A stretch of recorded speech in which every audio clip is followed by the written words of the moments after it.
Hello, Dental A Team listeners. This is Kiera Dent, and I just wanted to say thank you so much for being part of my Dental A Team family. I seriously love doing this podcast. I thought I was going to hate it, and I love it. I love it so much because I get to connect with you. I get to hear how this podcast is helping you and your practice be better. So if you have loved this podcast and you are willing to share, I would greatly appreciate if you'll share with your friends, if you'll leave us a review, if you'll give us 5 stars, anything you can do. Just like you guys grow your practices, we're trying to grow this podcast to positively impact the world of dental. This is how we get to grow our Dental A Team family. Thank you so much for listening. I hope you enjoy the show.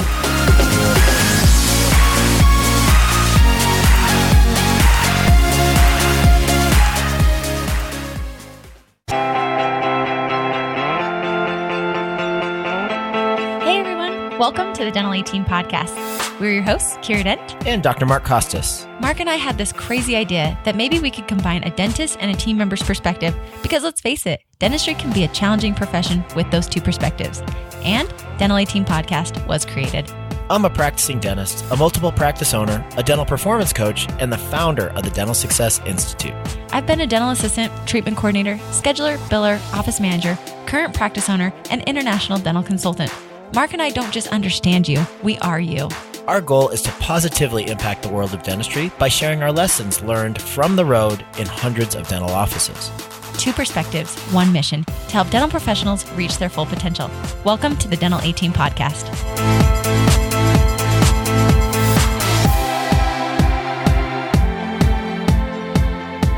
Hello, Dental A Team listeners. This is Kiera Dent, and guys, we are this is a treat because I have Dr. Summer Kassmel. I actually ran into some of you at the event with Mark Costas at the DSI Mastermind. Summer was also there, and we had some fan people there that were saying that they've listened to the podcast. So thank you guys for listening. Thank you for making the Dental A Team possible. But they were also saying, oh my gosh, Kiera and Summer in the same spot. So obviously I thought it was time to bring Summer back on the podcast. So Summer, how are you today? Oh, I'm so good. Wasn't it such a fun event? It was so great. It was really fun. You and I are starting to blend more in each other's worlds. Like we've always been friends. We've always had the Women Dentist Connect, which by the way, we're going to put another shout out. Women Dentist Connect. We're having our Women Doctor event in Scottsdale, Arizona, October. I keep wanting to say the 11th and 12th. Summer, double check me on that one. I'm pretty sure it's... Yes, okay. I believe so too. Yes. I keep wanting it to be the 13th and I don't know why. But it's October 11th and 12th in Scottsdale. And this is specifically for, you guys know, Summer and I are advocating heavily for female doctors and giving them the tools and the resources because being a female doctor has a lot of challenges compared to our male doctors. And so Summer and I wanted specifically to tie into those female doctors, female teams, really empower, have an awesome, but Summer and I aren't just going to rally this event. It's like when Summer and I get together, we GSD and we know how to put together like a very intense program. So you better be ready to work when you come to this event, but pop on over there, womendentistconnect.com. Yes. Well, and I will say, and I won't belabor that point, but like, you know, as I was sitting in some of the hot seats listening and what have you, listening to these women doctors who are, you know, they have kids, they don't have kids, they're getting ready to have kids.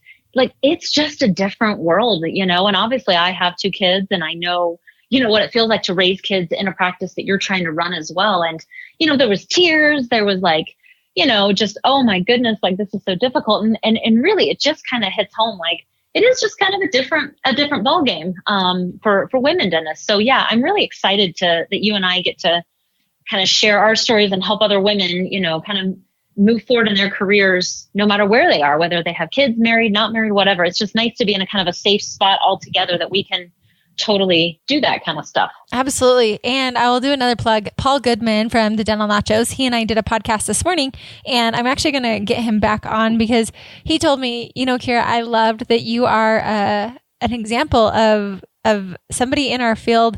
And I feel Summer's the exact same way of just being a role model. And I don't even think that Summer and I qualify as role models, more so just people we don't just understand you, we are you. And we've been in your shoes. We know what it's like to be a female entrepreneur, a female business owner, a female, whatever role you're in. We don't just understand you, we are you. And that's what this whole event is about, is how can we help be in your shoes, give you tangibles. Summer and I are super GSDers. We give tangibles all the time and really just making an event for that. So we didn't even mean to derail down that. But the reason I even brought this up was because at the mastermind where Summer and I were, I did have quite a few women doctor and team members come up to me and be like, oh my gosh, I'm so excited. You and Summer, we're coming to your event because I think Summer and you and I just have a good synergy and it's fun. So we're going to, as always, Summer and I came prepared, guns out, suns out, guns out. Let's dive into a topic that you and I both know.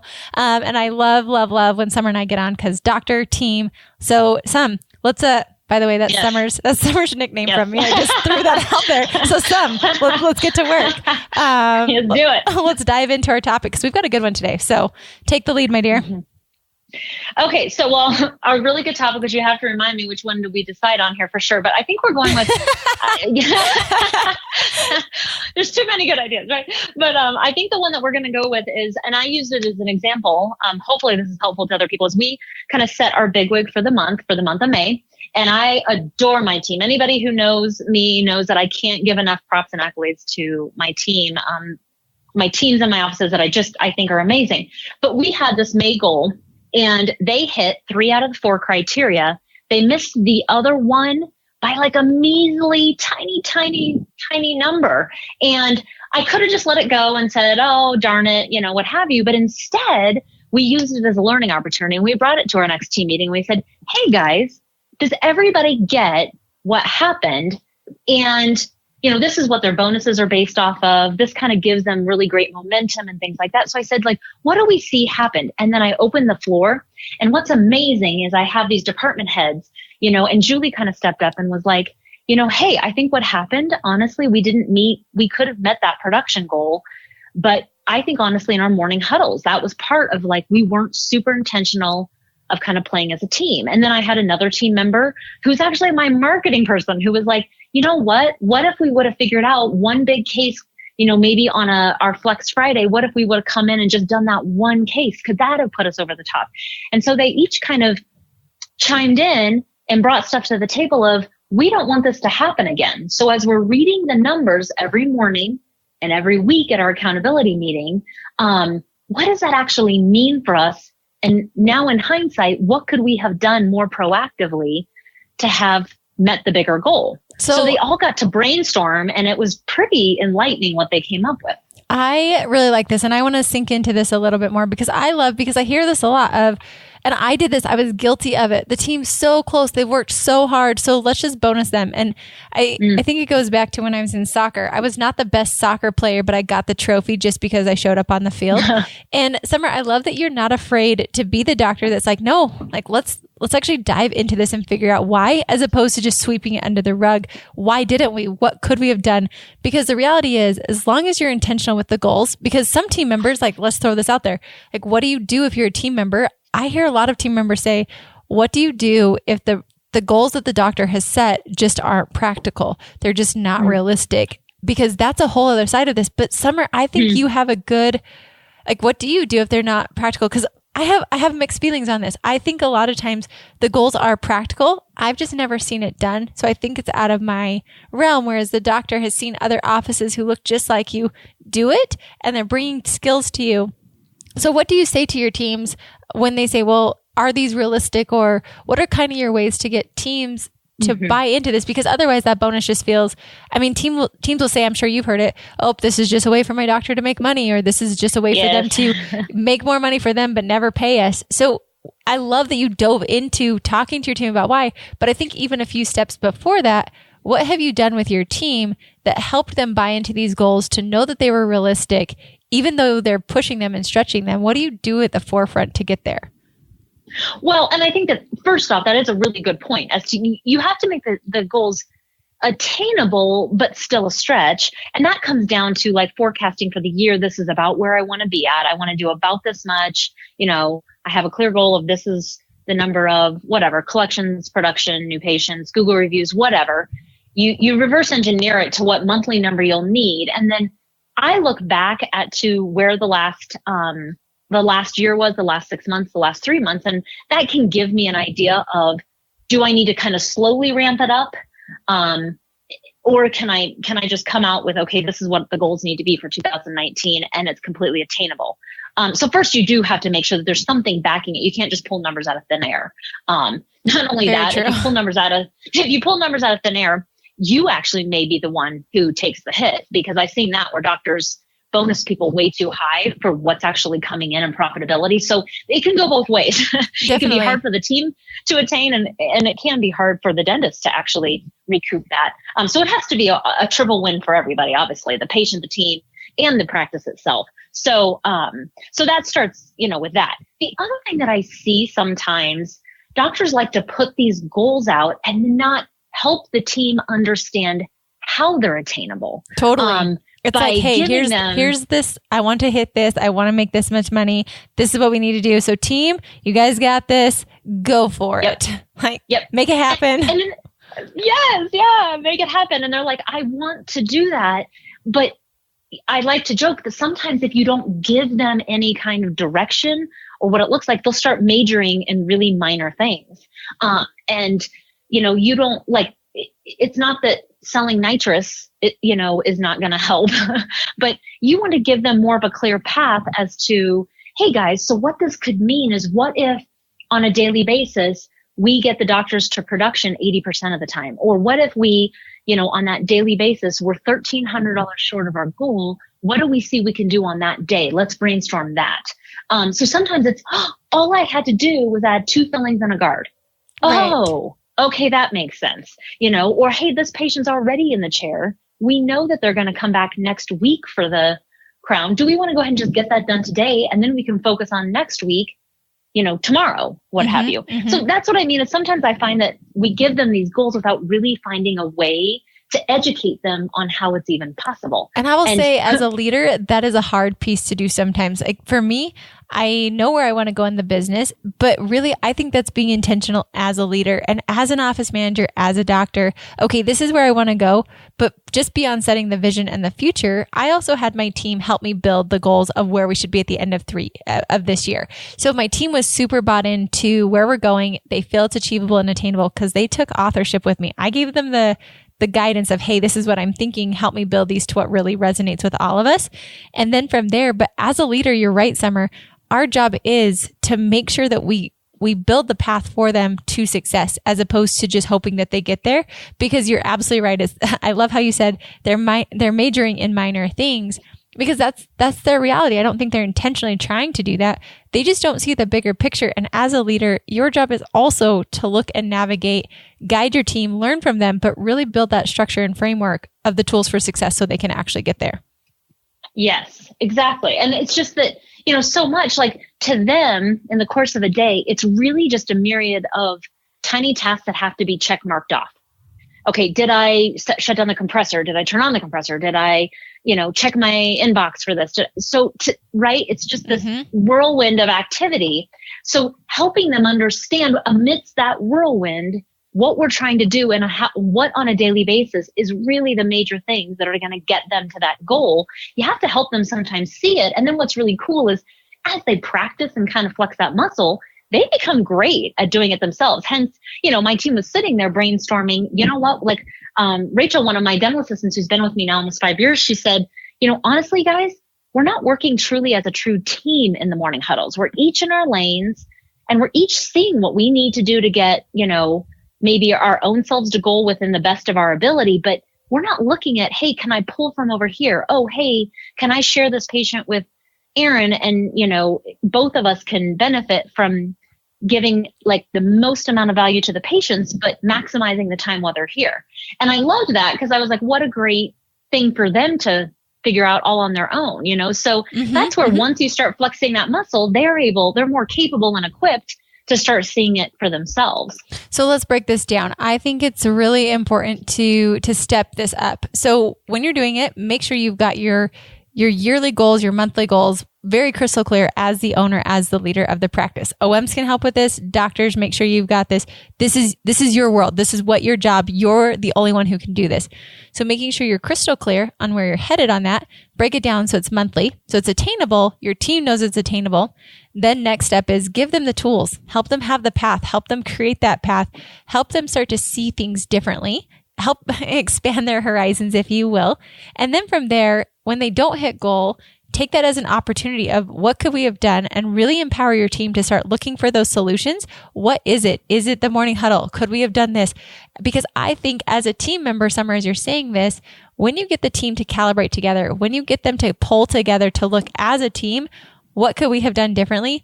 That's where the synergy happens. That's where they start working together. That's where they take the ownership of, this wasn't Dr. Summer putting too high of a goal. This was us. We take ownership, full responsibility that we didn't hit goal. And these were the things that were in our control. It goes from that blame mentality to the ownership mentality. And when you're in the ownership mentality, you can achieve goals because you're no longer blaming. You're no longer the victim. You have autonomy and control over your future and success, which I love because then people get excited. They don't feel that it's all in Dr. Summer's hands. Do we get goal? Do we not get goal?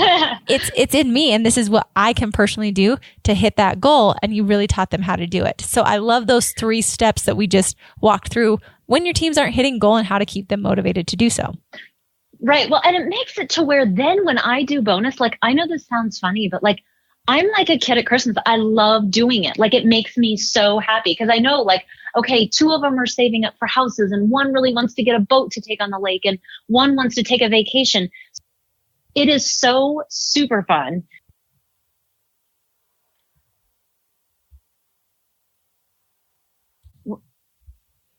So it's really fun, actually, if they work together, pull together to make the goal. It makes it so much like sweeter and more fun for me to be able to then give them that bonus. And I love it because I know what each of them are saving up for in their lives, and it makes it just so fun. I want to tie into that because that also shows something that I found was money doesn't bonus every single person or motivate every single person the same way. And so being really intentional and getting to know your team, Summer, you know what these people are doing. And I worked really hard as an office manager in my one-on-one monthly meetings with them to find out where they were going, to find out what they were wanting, what their goals were, what they were saving for, getting to know them as a person, not just an employee, because then those bonuses are even more fun because it's not just like, hey, thanks for hitting the goal. It's, oh my gosh, I'm helping you get to this and you helped the practice. And it's just this win all the way around. And you're right.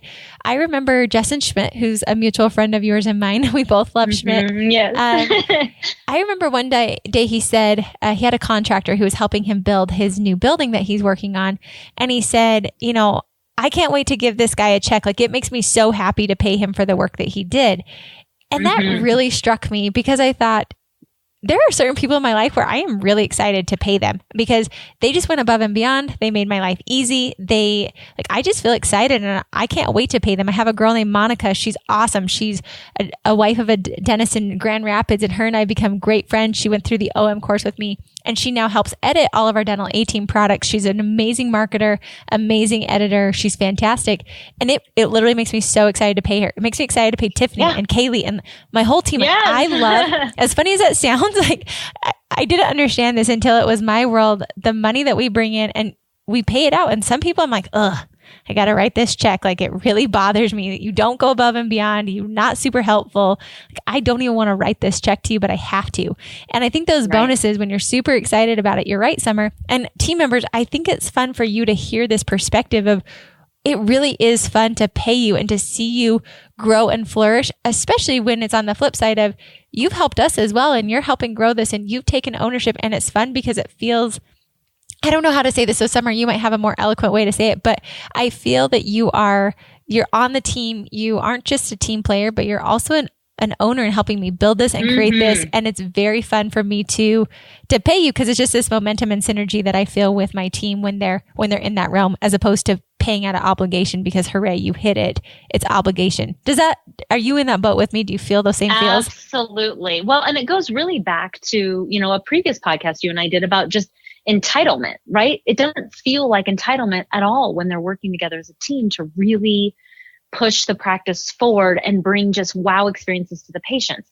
When they're doing that, it's like they worked hard for it and they got this kind of fun profit sharing kind of program, and they get to be part of it with me just as much. Like, I would never want it any other way. Like, I want it to be where my team is, we are all in this together. And like I said, it gives me nothing but just excitement to be able to give it to them, right? Because it's like they earned it and they're so excited about it. I love that. Totally. And when they don't hit it, when they don't hit it, I get bummed, but I was like, I can't just give it without them actually meeting the goal, because that sets actually the wrong tone and the wrong, the wrong thing for what I try to do. But, I think if they can use it as a learning tool. And what was neat is I had people who said, you know what, I'm so glad that happened, because it really did give me pause to actually rethink through, like, what could I have done?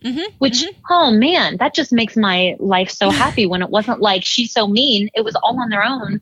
They said, gosh, you're right. We could have made that happen and we didn't. And we're going to try to work harder for next time. Totally. And I love, Summer, that you have, I think it's important to think this did not happen overnight. Summer, how long have you been in practice? 17 years. Okay, great. So I want to paint the perspective of I'm in year 2 of business ownership. Summer's in year 17. These are lifelong lessons. And I think it's the evolvement of culture. I mean, Summer, I would venture to guess that when you were in year 2 of business ownership, you weren't who you are today. Absolutely not. And what's funny is I look at where I'm at now and I can still see how far I have to go. So it never stops. No, but the thing is, you don't have to wait 17 years. You get to learn, you get a podcast, you get to do these things. But at the same time, it's an evolution. And so, Summer, I have a question for you we've talked about this, but I hear a lot of people say, well, Kiera, you seem like a super awesome boss. Thanks, guys. I feel like I'm a pretty great boss. I try really hard. I work hard on myself. Summer, I know people say the same thing about you. It'd be so great to work for Dr. Kassmel. But there are some doctors out there that maybe don't have our same personalities, who aren't as invested in our teams. What do we say to those teams or those doctors of how can you cultivate this? Because it is not fun to try and force a team to hit goals. I will tell you that is my most exhausting job. When I was in an office, like, how do I motivate you? How do I get you excited about this? Then I get cranky and crabby, and then it's like, just freaking hit the goals already. Like, just do it. Like, stop. How do we work with some of those teams and doctors who maybe haven't caught the vision of empowerment? What would you say would be some coaching and guidance for those offices? Well, we both get them when we coach. We coach a lot of people now. and I hear you. And I do think it's hard. I will say that I can only speak for my own journey and kind of people that maybe have allowed me to be in their lives and watch theirs. The thing that I have found to be consistently in your control, and this is going to sound probably very trite, but it's what I have found is, if you're a John Maxwell fan or anything like that, really it's our own lids as leaders. Like, we have a lid, and when we choose to become better as leaders ourselves and honestly take all onus onto us first, right? And Mark all has us, in DSI read extreme ownership. I will say that, golly, I don't mean this tritely, but it really truly does start with the leader. Yep. Whether you have the personality or you don't, if you're not invested in being a better leader and human being, your team won't either. And my feeling is you won't even be able to identify right candidates and right people and right culture fit at all in the first place. And that's really when I chose that, hey, this is all within my control, and I can only control what I can control. And that's me being a better boss, leader, human being. That's where really kind of the evolution began. And so I was able to put out better ads. I was able to attract better people who were like-minded. But before, I was so willy-nilly and just scattered myself and, no focus, no clarity, no anything that, that I just kind of got more of that. And I don't fault anybody for that. It's so easy, right, to point the fingers at our team and to point the fingers at, other people in all the other people in our life. But what I have found truly is it really does have to start with the main leader and the leaders of the practice wanting to be better themselves. Yes. There's just no other way that I can see to have the whole kind of game change until we're ready to do the hard work ourselves. It's hard to ask other people to do it when we aren't willing to do it ourselves. I completely agree. And I love that you brought that up, because I think it's a real good note to end on. I've been posting out podcasts that are really working on yourself, on you as development. And Summer, you did such a great job of tying this so perfectly, because when Mark had me read Extreme Ownership, I feel I grew. It's kind of like the Grinch whose heart grew 2 sizes that day. I feel I, with my leadership, grew 10 sizes that day of realizing, wow, my team is a direct reflection of their leader, which is me. So if there are things they're doing that I don't like, that's on me. If they're dropping the ball on things, that's on me. And when you can finally take that on you, it's a real humbling moment to realize, whoa, like these people are little, they're mirroring who I am. That's really great for me. But also it became very empowering to realize it's also in my control to change this. If I change myself as a person, if I'm investing in myself, if I'm growing, those things trickle down. And I know it sounds very almost too easy, but I think it's, what do they say? The most easy things, like the most simple things aren't always easy to do. It's very simple to grow yourself as a leader per se. It's, investing in yourself, working on it, but it's not always easy. It takes that humility piece to finally say, this is me. I am in full control of this. This is fully on me. I can't blame anybody else. And removing that, but that's where the freedom lies. That's where the growth, that's where these awesome teams come. And Summer, you're a living, breathing proof of this is real life dentistry. I see offices all the time. And I will tell you, Summer, even in how long have we known each other? 2.5 years? I don't know. Whenever we met. I think, I know, 3, I don't know. Almost 3. It's almost 3, yeah. When we met, you weren't the leader that you are today. You were more scattered. Right. You were more frazzled. You had certain things within it. And I remember you and I sitting at that restaurant, and I gave you some pretty constructive feedback of, hey, Summer, like I see that you're feeding into this or you're doing these things. And you have also given me feedback of, hey, Kiera, you're not setting boundaries for your team. So having a good friend who can also bounce that off of somebody that you emulate. Summer is somebody I strive to be more like as a leader, which is why I surround myself with people like her. And so I really feel take that ownership and then surround yourself with people that you want to become like, because you really will pick up their traits, pick up their verbiage, pick up the way they treat their teams, and you will become more like them with the people you associate with as well. I completely agree. And I think that is why you and I gravitated so heavily towards each other, is because we were both kind of on this journey of wanting to really reach our full potential and help others around us reach their full potential. And so I think that you and I being kind of in that same area, I think we saw it in each other and I think both of us have grown so much, even in the last, 2.5 or 3 years or whatever it's been. And I want to be surrounded by nothing but that kind of person. Now it's almost like I can't be surrounded by anybody who... We don't have a tolerance for anything else. Just kidding. We still want to bring everyone to the top, but you're right. It changes.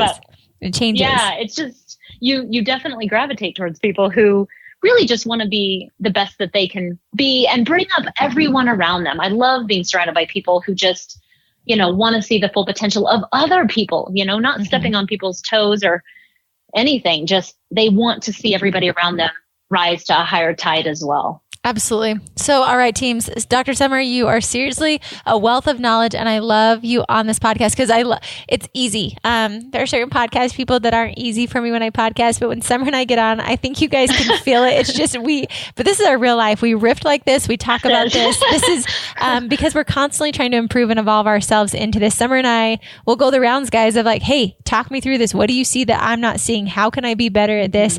And I really would say, so back to our topic of how do you get teams motivated when they don't bonus or when we're talking about bonus and hitting goals, really, let's break this down back to I think we did 4 key points today. Number 1 is, as a leader, knowing your vision, where are you headed? Number 2, giving your team tools to reach those goals. So you're helping build that path for success. Number 3, is when they don't hit it, you bring it back to it, like talk about it and helping them see as a team what they could do so they take the ownership as well. And then number 4, if you're not this type of person, you don't have this, whatever, looking at yourself as a leader and taking that extreme ownership of everything that happens in your team is a direct reflection of you as the leader. And what are you going to do? It's all in your control. You literally have it all in your control. Office managers, doctors, team leads, it is in your control to have your team be like you. I still love the story. Summer, I don't know if this struck you in the extreme ownership, but this is the story I think back to all the time of they had two canoes and they were racing. Yes. Do you remember this? And they had I do. It was so good. It's such a good one. So they have 2 canoes, 2 canoe teams, and they're racing each other. And they have 2 different leaders, and they go about, and one of them, the team wins with this leader, and they were like, oh, well, it was just because this and this and this, and they're all the blames. So what they did is they flip-flopped the leaders. They don't change the teams at all. Teams, conditions, everything stay exactly the same. All they did was they flip-flopped the leaders, and lo and behold, the same leader that won the first time also won the second time. And I loved it. Yep. I love that too. Because it really is about the leader. You can have a crummy team, but it's usually the leader. You swap out that leader, put in a new one, the team flourishes. How is that so? Because looking at yourself. So Summer, those are my final thoughts. What are your final thoughts? I love having you on here. So thank you as always. But what final thoughts do you have today? No, I love that story. I think that was a great one to end on. And yes, thank you so much, Kiera. Like you said, I mean, we could do this all day going around all this kind of stuff. So we really can. So Dental Team listeners, thank you so much for joining in with us. Go out, pick something from this, look at yourself, do something to help your team's bonus. Be okay to have those hard conversations, get your team involved. But this is how you get your teams really invested and become part of that A team. So as always, thank you so much for listening, and I'll catch you next time on the Dental Team podcast.